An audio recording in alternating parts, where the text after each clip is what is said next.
Sure. Matt Rose with Tech Rage IT. We're actually located just a couple hours to the east here in Orlando. We're just an MSP, typically focused on 20 to 100 person companies. I'm a co-founder. Used to be a tech, now I'm more on the sales and BD side. And awesome. Jim Barry Behar, Relentless Solutions, North Miami, Florida, somewhere on the very busy part of Miami.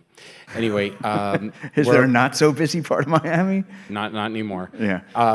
We started out business as a VAR and grew into being an MSP. Been around since the late '80s, and automation has been around us since then. But it's definitely a different world now. Got it. Okay. Robert Griffin. We're based in Charlotte, North Carolina. Have clients pretty much all over the region. The verticals that we concentrate on the most are generally law and insurance. We do a lot around the compliance space. Gotcha. Okay. By the way, welcome to the bright lights. Now we have 4 people who can't see a thing going on out in the audience. So in order to make that 3 people, I'm going to go down there and ask questions from down there, work the audience a little bit, and we'll make sure we keep this interactive. But I'm going to warm things up a little bit. I have some questions that I had kicked around earlier, and we'll go from there. Sound good? First of all, how technical are you guys? Are you guys more like biz savvy or tech savvy? Are you coders? Are you not coders? Who wants to start with that one? So my early days, I was very much a coder. I developed business applications, accounting applications, a trust accounting package for a lawyer on a word processing platform in my early teens. So definitely very technical, still very business process oriented, but these days it's very hard to wear 100 hats, but you know, business owner, financial, CFO, CTO, CEO, all these different things. But I still prefer to live in the technical world. Okay. Robert, how about you? I started as a database administrator, and so all of my roots are in data, and then got into AI and cyber in the early days. So you know, technical is my native path, and learned how to manage people as I went. Gotcha. Matt? yeah, so I went to college originally for computer science and realized it really wasn't for me. But then at the time got into information science, or what's now IT, and kind of went up the lines of being in the IT support, the help desk, server, network support. So that was, and really at that time, enterprise level size companies. So I have that experience. I'm not a coder at all. Have enough to understand what's going on, but, and then now I've moved more into the business operations side. Okay. I want to be careful with this next question, because it's sort of like that AI question, you know, what are you doing about AI? Well, what type of AI? There's machine learning, there's generative, yada, yada, yada. So let's apply that to automation. When did you get into automation? And have there been different types of automation or different chapters in your career journey, business journey, when it comes to automation? Sure. You know, I think like most of the MSPs, you know, one of the things that we battled is a volume resource equation. And so, you know, starting in the early days of just having email templates and being able to send things out easier, or workflows, you know, in the PSA, you know, is where we started to try to leverage automation in its infancy, where we started to, you know, go down more of a, you know, RPA route and start looking at Roost was when, you know, those automations were kind of outpacing the development efforts of those companies whose primary job wasn't automation. Gotcha. Other journeys in terms of when you got started and what the chapters have been? Yeah, so in my early days of mostly business applications, we did things like batch files or command files to get things to run automatically, something like a report that would end up in a folder that somebody would need to go get. Over the years, it eventually became apparent that being a VAR was not going to be the path to staying in this business. So we morphed into this hybrid, and the very early thing that we did was get an RMM, and using RMM, simple automations, or basically flat, linear, singular task things became pretty obvious and pretty consistent as our go-to. But as business has evolved and what have you, we ended up in this position where we want data from disparate systems and we want to be able to connect them and use them in a way that's more intelligent. And I think finding Roost was like the aha moment, like where has this been for my whole life? Gotcha. Yeah, for me, I think it was we did basic like PowerShell scripts or things like that to do very basic functions, changing reg keys or things like that. So again, not being as technical or different technical than these guys. And then we found Roost a few years ago because we got really into the numbers. We worked with, so now it's a PAX 8 company, but C-level operations. And we worked in a company, product called MSP CFO, and we could see a lot of data. Sure. And we realized we were spending 15% of our total tech time on onboarding tickets. And I know that's been mentioned by multiple people. And we were introduced to Roost early on, worked through the onboarding, and saved that time. And now it's 2 to 3% of our total tech time. And so we looked for places to gain efficiencies for our techs because again, it's been said, our techs were getting bored. We didn't want that turnover, and we wanted to make these stupid tasks and easy tasks repeatable. So that's when we found Roost. Okay. All right. Now that we've got a clearer picture of sort of what you guys are up to, I certainly have more questions, but I also want to be very respectful of the crowd and their questions. Let me ask a few more, and if there are hands, feel free to raise them. Here's one for you. We've heard various views in terms of team building and centers of excellence on automation. And my personal journey, right? When I was building or co-building a media company, I was always guilty of shiny object. Let me go learn about the shiny object. Let me be the expert about shiny object, rather than delegating to a team and letting them sort of master this for the greater good of the company. It's one of my great weaknesses. I was not good at delegating. In your journey with automation, did you hire someone full-time to get into this, or did you get hands-on with it? What was sort of the incubation of this? So I have the same affliction you do. It's not only is it shiny, it's interesting and it's a challenge and it's something that you're not supposed to be doing every day. So I went full bore into it. I think if you look, 10 years ago, even further back when the data and the learning was not so prevalent, maybe I don't dive into Jinja trying to learn a new coding language on the fly. But with the resources as they are, the way that I looked at it was that the team as a whole came up with the decision that we needed something like Roost. The managers do their reporting. We were looking at, resource utilization, things of that nature. But as an MSP, I need them to be utilized. And so, for us, it made the most sense for me to start on the journey, start figuring out where the obstacles were going to be and where we could get some quick wins before I started handing anything off to the team. And then how long into it did you hand it off to the team? And then we'll get the views from our other two panelists. Well, we're almost 2 years in. They might get to touch it next year. Awesome. No, I love you. no, it's, I would say it took us a good 2 to 3 months, before parts and pieces started, going different directions. Right now, product roadmap is what I'm accountable for. Okay. But the team has started to, execute on that roadmap as we go forward. Okay. Hey, Matt, how about you?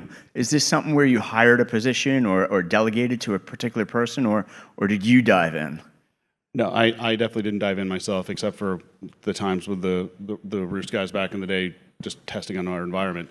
So we got the onboarding going, got the offboarding going, and then we just kind of lived on the crates they kept releasing for a while, because we were able to then kind of shift back over to our business and gain some of those efficiencies back, fix some staffing issues we had, and just gain some new clients. Like we grew almost double, and a lot of it had to do with the fact that I didn't have to worry so much with the onboarding, and I could use that as a selling factor. I think was also mentioned.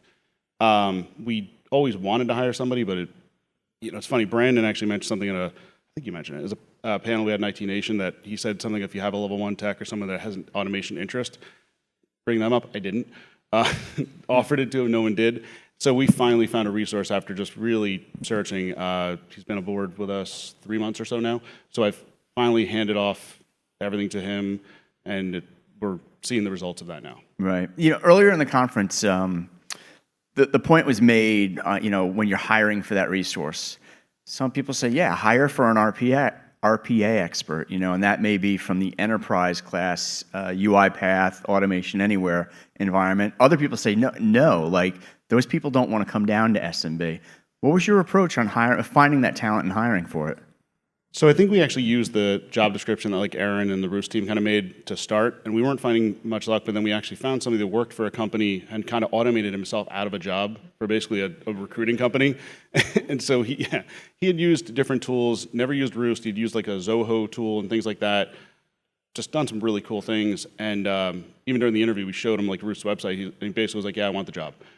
So he wasn't the enterprise level, he had experience in the right pieces, he fit the job description. We actually had people from the Roost team help us and interview him to make sure, because I didn't want to ask the dumb question or ask a wrong question. So I think it was kind of a combo. Gotcha. And Jim Barry, I want to get your thoughts. And as you share your thoughts, I'm going to pop up and look around for questions around the room from your vantage point. Sure. So I can totally relate to the squirrel, shiny, because that's totally me. And the early part of the journey was definitely me learning and me adopting and getting some quick wins with some of the crates that pretty much run on autopilot, right? That was one part. Then the journey of my own thought processes for years, because for years I've said repeatable processes and do things consistently. And what I learned through my journey is that I have great ideas. I could start to build 100 things. Rabbit hole, business owner, payroll, customer-facing meeting, et cetera, and I have a lot of things that are started, and not very many things that are usable as they are, except for things that are crates. Nothing deliverable and nothing usable, but a lot of things that are started. So I did hire somebody last year that didn't go so well. Came without any Roost knowledge, but certainly some MSP knowledge and automation knowledge, but I don't know, culture clash, brain clash, whatever, not with us anymore, but we hired somebody that came from a client, so understands kind of what we do in the line of business space, and she's taken on a lot of responsibility with relation to automation. Her title is automation engineer, but that's not like most people, small business, that's not her only role. And she's here somewhere in the audience. But in addition, I realized that if I really want to get my mission accomplished, I went to Raven, who's presented here yesterday. They're filling my gap while we learn on our own time how we're going to take it to the rest of our org. There are some wins. There's no doubt. There's value. There's ROI for sure. But where we want to be, it's a journey. Gotcha. And I will want to ask you mentioned Raven. I will want to ask a consulting question as a follow-up, but there was a question over here. We'll pop over to you, sir. My name is Chris. I'm with Aegis BizTech in Tallahassee. So I'm an automation engineer, and it's more of a kind of business question. So a tech comes to you and says, hey, I found this new product that I really think we should try. What's your usual gut reaction? No. And how do you evaluate what they bring to you based on, I don't know, there's a lot of stuff, business need and whatnot. So the answer really is no. There's a lot of time that we spend trying not to fall in application holes, whether that's a 1-year contract or a 3-year contract or a product that doesn't work like we want it to. A lot of time has to be spent to do R&D. So we take a very conservative approach in that we very rarely add products, and when we do add products, we're going to be with them for a while. And so what I look for from the techs and the managers and directors in our organization is that they've done the pre-work, that they bring me a business case that's well formatted, that has a quantifiable ROI to it, and that they've already worked with the vendor. My expectation is that I can come in, with their information, sit down with the vendor, and then clarify any questions I have, ask any other questions, but they've gotten us 75% there. If they come to me and it's, I saw this product on YouTube last night, I think we should use it, there's just not enough time in the day to chase all those. So if they've done the legwork and it makes sense for our organization, then that's how we approach it ourselves. Any other thoughts on due diligence on new products? So I'll say at our company, I'm still the biggest problem that wants to buy all the products, so I need to check myself. And so over the years, like I remember the first time I went to like an IT Nation, I went back like, we have to buy everything. And that would have been stupid. So now I have to do kind of what Robert was saying. I have to really look at it, look at the cost, look if there's something else we have. We've been through the buy a tool and not implement it at all or fully for 6 months or a year. So I've had those bad lessons. I see our revenue or our budget, so I know where it affects. And so I really have to look at that, but I'm able to look at it from this level.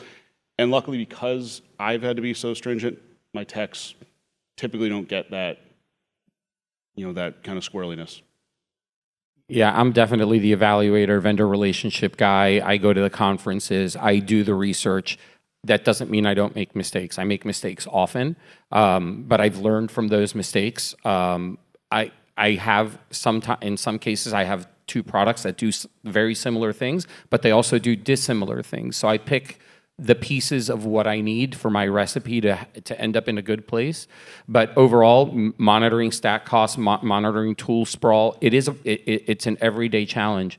2.5 maybe or so, maybe 2.5 or 3 years ago, I went through a full reevaluation of everything on our stack. A lot of things stayed, but a lot of things got kicked to the curb. And some of the things that we picked up when those things got kicked to the curb, they're on the chopping block now because they laid in $1 short on the vendor side. And in one case, it's absolutely what Matt said. We picked up a tool. We just don't have the time to implement it. And the contract is over in about 2 weeks. We're letting it go. Gotcha. Excellent. Thanks for the background. I have a follow-up question on consulting. Are there any other questions in the room? And I'm still battling with the light. Keep me posted, folks. If you do have a question, just raise your hand and shout out, "Hey, Joe, I got a question." Awesome. See? And I have a special request as I'm walking over here. Is there anyone here from Australia still in the room?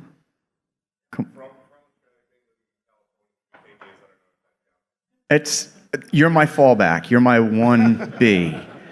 Is there a 1A from Australia here? Come on, fess up. All right, I want a question from Australia before this is over. Please. And then we'll go to California, Australia. Sound good? Okay, here we go. When we're looking at companies, even if they're well established, we talk a lot about technical debt. Forgive me, we talk a lot about technical debt when evaluating all kinds of solutions that we want to build in. How do you really get a handle on that? Just because they've been around a long time, there's this assumption, right? But what do you guys have to say about that? I can tell you that the lesson there is to assume nothing. Evaluate again, and even if it costs more up front, don't get into a long-term contract because demos and presentations can be very, very, very tricky. And you can't know what you don't know until you don't try it for yourself. You have to get your hands in it at least a little bit. Tech debt is painful.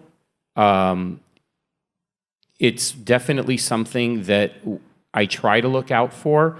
Even today with developing integrations or designing something, I have a very careful, watchful eye in not going down the easy path just because that's the easiest way to integrate it or the easiest way to solve the problem. It's not always about easy and it's not always about immediate ROI. It's about preserving the mission of what you're trying to automate or trying to solve. And it doesn't always have to be the easiest path. You have to do the path that's going to yield the best long-term results and scalability so that you can grow that to whatever's next.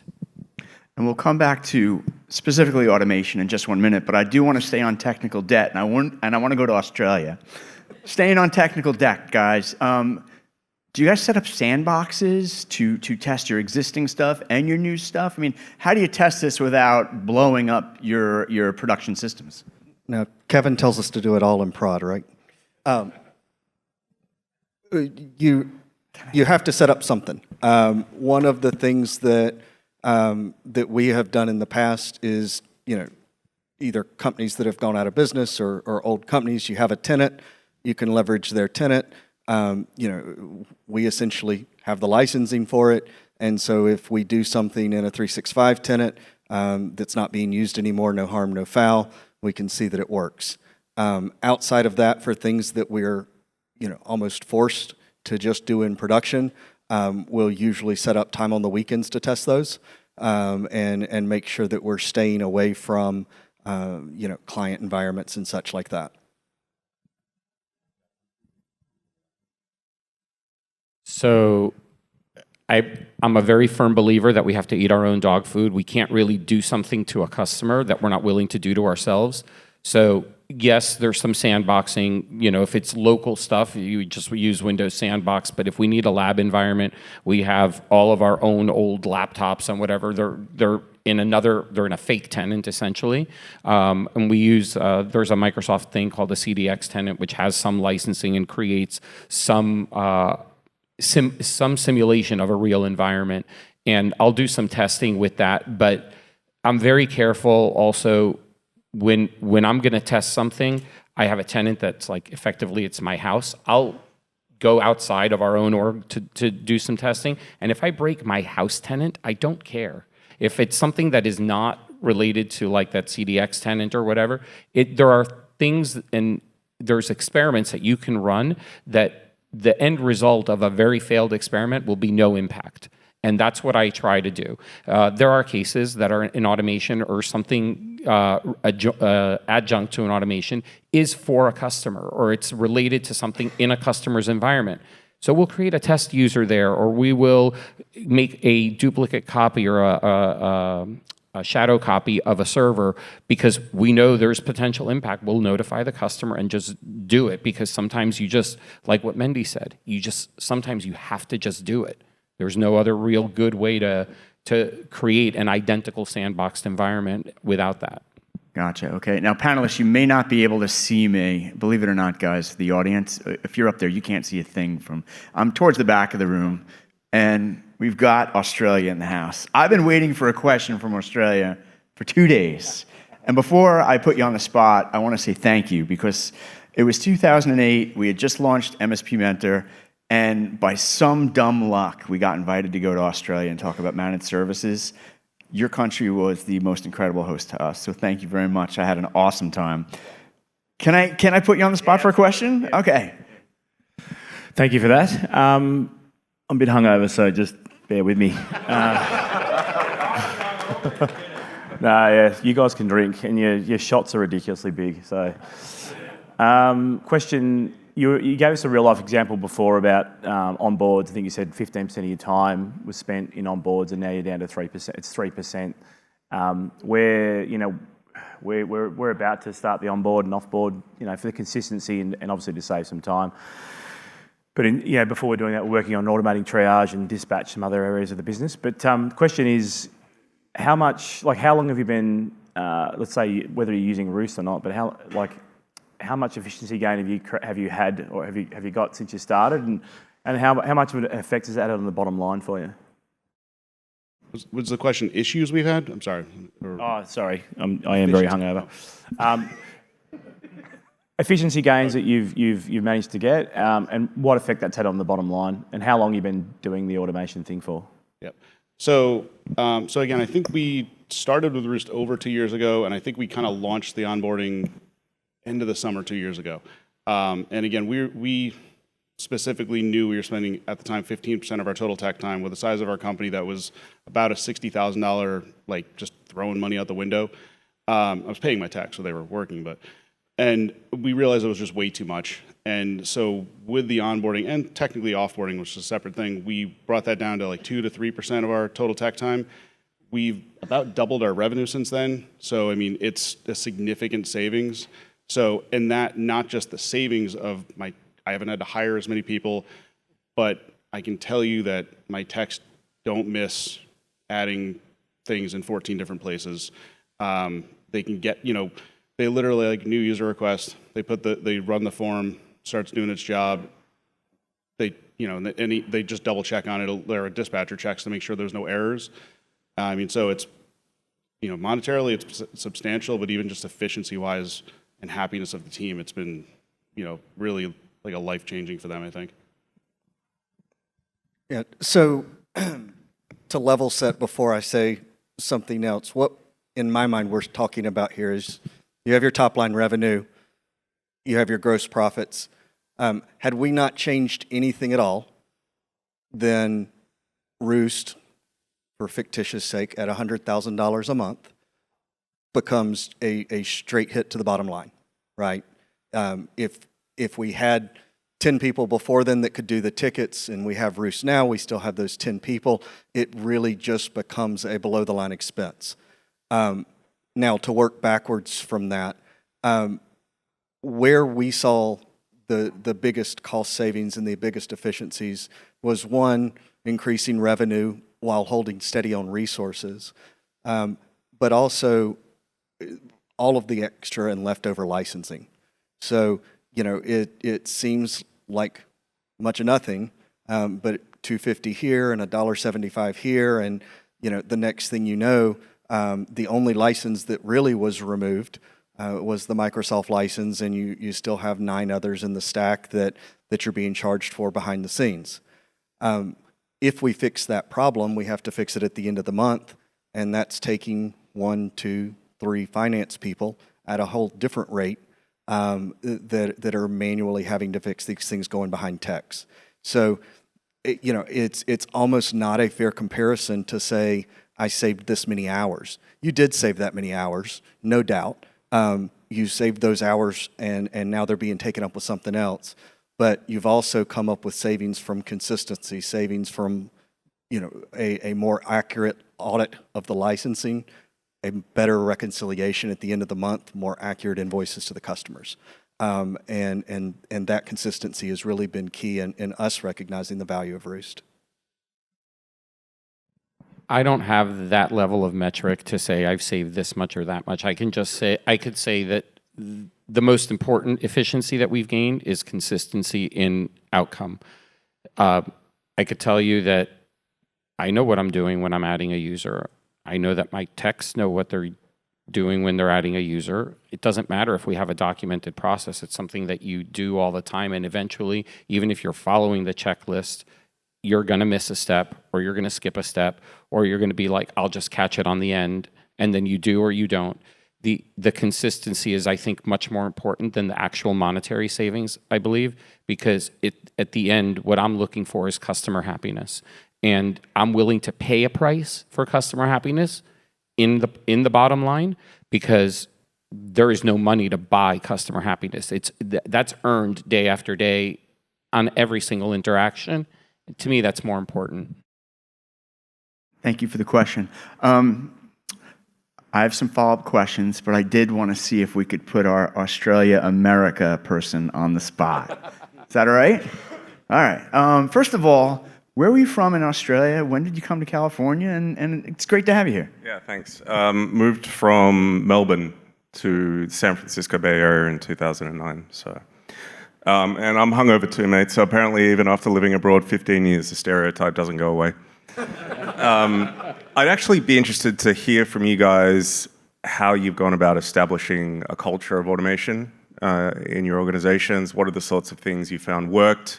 Was there any resistance, pushback? Just generally how that process went or is still going.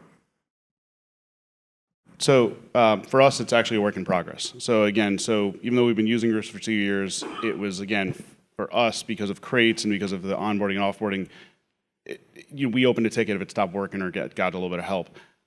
Since we've now had a resource doing it, we basically have started the Automation Center of Excellence meetings. So we do those weekly. So for myself, my partner, my my service manager and automation, we're thinking of things all the time. So that's great. But then we realized the rest of the team wasn't putting requests in. So there was a couple things we did. One, we had to remind them when they kind of mentioned something in a team meeting of like, oh, this is kind of a pain. All right, why don't we automate it? So, and then we actually we use CrewWho, and we actually started giving a CrewWho badge for submitting an automation. I don't care if it was stupid, I don't care if it was the best idea ever. And then once the automation is accepted that we're gonna do it, they get a second reward. And once they're completed, they'll actually get a third reward. So we're trying to make them really think about it and put money in their pocket. Because again, if they come up with something that really, like obviously if they're frivolous, we'll talk to them. But if they're coming up with things, even if they're saving a few minutes, I want to reward them. If it only takes a few minutes to do it. So we've been doing that. It's only been a few months we've been doing that as well, but we're starting to see multiple requests per week. Some of them are really good. Some of them would never thought of it, but because they're in the trenches every day. So that's how we're building it into the day-to-day. Our world is a little bit different still. We've gone through a very big turnover in our people, some of it not intentionally, but in the end it worked out for a reason. From pre-COVID to today, we only have, besides myself, there's only 2 people on our team that are around from that time, and those people are very focused on line of business things. So they're not necessarily removed from the automation equation, but they're not necessarily central to it either. And as we've changed our staffing, you know, the messaging is different, and the naysayers, believe me, I had many. A lot of an 18-year employee was the biggest naysayer. I would hire somebody new, and within 90 days, he had them in full toxicity mode. It was very difficult, but when it was time, because I couldn't keep going through the recruiting and onboarding of people and having that negative connotation permeate. Some people really like, to us, Roost internally, his name is Jack Arpa, like a play on RPA, and Jack is my dog. But we have some people that refer to Jack by his name, and they're like, Jack made a mistake. And, you know, it's kind of fun, and it's not that Jack necessarily made a mistake. He wasn't programmed to do that. Or, well, look at what the customer wrote. How can an AI evaluate what the customer wrote, right? But the culture of people accepting that these things are not there to replace their job and that we want their participation, it's starting. You know, I'm not ramming it down anybody's throat. I want to get to a point where we could even believe that we're going to go towards the center of excellence. But at the moment, we're little steps. And in some cases, it's just like an informal poll in teams. Like, I want you to think about X or Y topic and how we do it. And you have 2 weeks to come up with why we should do it different or better, because I need to get their thought processes wrapped around there are better ways to do things other than manually.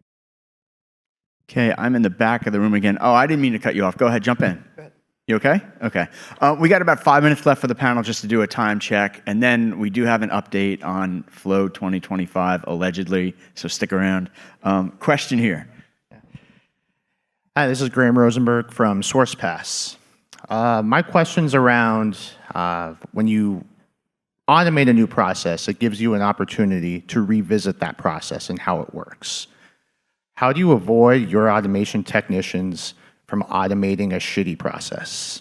Like, how do you ensure that you have an opportunity to reinvent the process and add automation to it? What's your process in adding that in? So this is where backgrounds are going to come out a little bit. I come from an enterprise background in risk and compliance in financial services during the housing crash. So yeah, everything was automated. Everything had a business process behind it. And so I've kind of taken that same philosophy into everything we do.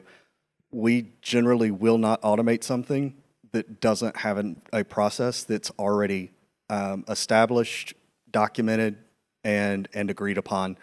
The easiest way to give requirements to someone to automate something is to give them the SOP.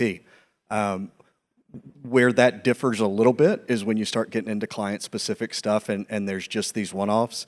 But what we've found is that 80% of the time we can hit 80% of the people using the one process, and then we can document the exceptions from there. But 100% behind what you said, if we're automating a bad process, all we're doing is compounding and making things worse. You got to fix the process before you can automate it. So part of the Automation Center of Excellence, we make there be some level of process. Sometimes it's super detailed. Sometimes it's like a tech as a Word document or an IT Glue article. So we require that as well. We've actually also had times though that we thought we had this process, and when our automation engineer is going through it, he'll bring it back to the meeting. He won't just go do it, but he'll say like, should we do it this way? So we've actually found some improvements from the way, but we require there to be some level of a documented process already made. And I'm the gatekeeper, because there are, to coin my friend Alden's term, there's always edge cases, and there's always a reason for something, even though it's not obvious.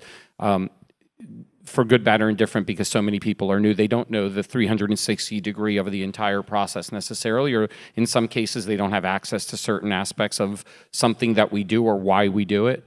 So I'm the gatekeeper because I do think of what's around the corner and what's next and what might happen in an edge case. So that's one part of it. The other thing that we've started, and my friend Scott, who's a 17-year-long friend, but he's been on our team now for like 2 years. He thinks a lot like I do, and he came up with this concept of if you're not following documentation, you're expected to be writing it. And I won't say that that's a 100% truth, because that's still a journey as well. But it is a mission, because we can't possibly really decide what things that are going to get the merit or the time or the ROI analysis, let alone the ROI in reality, unless we have a documented process. Now, some things, I know the entire process from beginning to end. I might validate it with the person who does that job on a day-to-day basis, so we do know what some of the things are and what they should be. But at the end of the day, when you do start automating something, no matter how well you do it mechanically, in an automation, there's always opportunities to do things more efficiently, more succinctly, or more out there than, instead of shrinking the size of the automation to make it succinct, sometimes you expand it to make it more useful for other people. Got it. Okay. Heads up, I'm in the back of the room. There's 2 minutes left on the panel. There is one more question, and I didn't want to cut off the question. So let's do one more question, tight answers, 30 seconds or less to this, and then I'll close out with a question after that. Your question, sir. All right, great. Thank you. Thank you. So we're pretty new into our automation journey, and similar to some of you, we have really targeted the onboarding aspects. And so, as we work through this, one of the things that we've batted around quite a bit is adjustments to our billing practices and standards related to automation. And because the reality is, for some of our non-managed service clients, there is a significant dip in revenue the more you automate. So, and we don't want to cut off our nose to spite our face, because we get the long-term game. But just curious, have you adjusted any billing practices or standards or anything like that as you've gone through this journey? Yes, no, and why? Maybe. So the quick answer for us is that we haven't, for our ideal customer, we charge per user, and that's one all-in fee per user. So it doesn't really matter whether we do an hour's worth of work for them or 10 hours.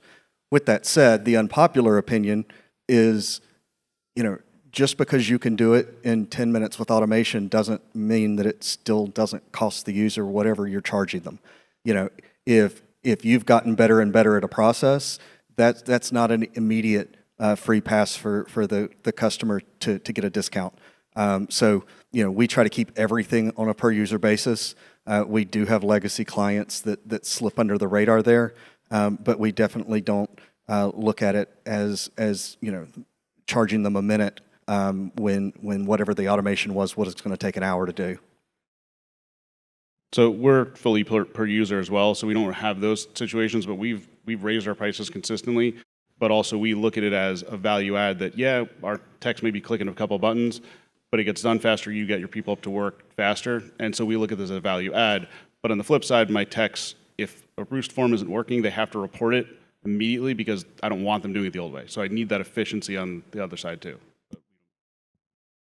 We still have a big percentage of our customers are not managed because they're from the VAR or line of business side. And I have like a pretty strict mandate that tickets that will get any level of automation, we still bill to the value of what it is, because those people don't want to be on managed services. They're going to feel the pinch because if they don't want to buy into us, then we need them to buy into just pay for what it would have taken in a very manual world. Gotcha. Excellent. So we are very tight on time. David is up next with his presentation in terms of turning on automation and really focusing in on profit. David, we'll get you up here in just 1 minute. Bear with me. Before we bring David up, I want to close with a question with you real fast.